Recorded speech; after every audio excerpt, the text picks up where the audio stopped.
बीच पश्चिम बंगाल से एक बड़ी खबर सामने आ रही है। नादिया से ये बड़ी खबर, जहां चांदपुर में बीजेपी कार्यकर्ता की निर्मम हत्या कर दी गई है।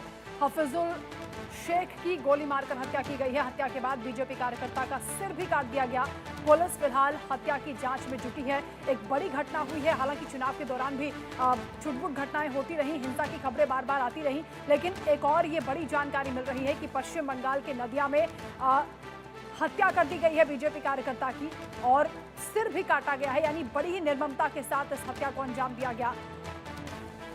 पश्चिम बंगाल में वोटिंग परसेंटेज भले ही अच्छा रहा हो इन सभी 7 चरणों में, ओवरऑल अगर देखें तो पश्चिम बंगाल में सबसे ज्यादा वोटिंग हुई है बाकी राज्यों की तुलना में। लेकिन इस बात से भी इनकार नहीं किया जा सकता कि पश्चिम बंगाल में पहला चरण हो, दूसरा, तीसरा, चौथा, पांचवा, छठा, सातवां, सभी 7 चरणों में अलग अलग जगहों से हिंसा की खबरें सामने आई। और ये ताजा जानकारी जो आ रही है पश्चिम बंगाल के नदिया से, जहां पर बीजेपी कार्यकर्ता की कर दी गई है हत्या। चांदपुर में बीजेपी कार्यकर्ता की निर्मम तरीके से हत्या की गई है।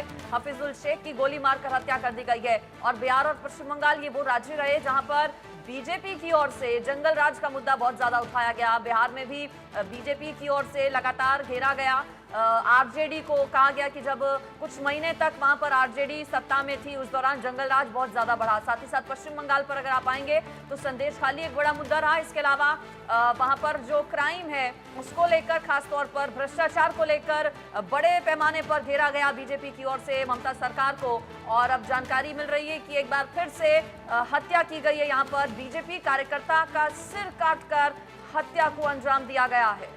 बीजेपी और टीएमसी के बीच अक्सर झड़प की खबरें सामने आती हैं, लेकिन हिंसा का जो दौर चल रहा है ये बहुत खतरनाक है। और पश्चिम बंगाल में इस बात की चर्चा हो रही है कि लॉ एंड ऑर्डर किस तरह से ध्वस्त हो चुका है।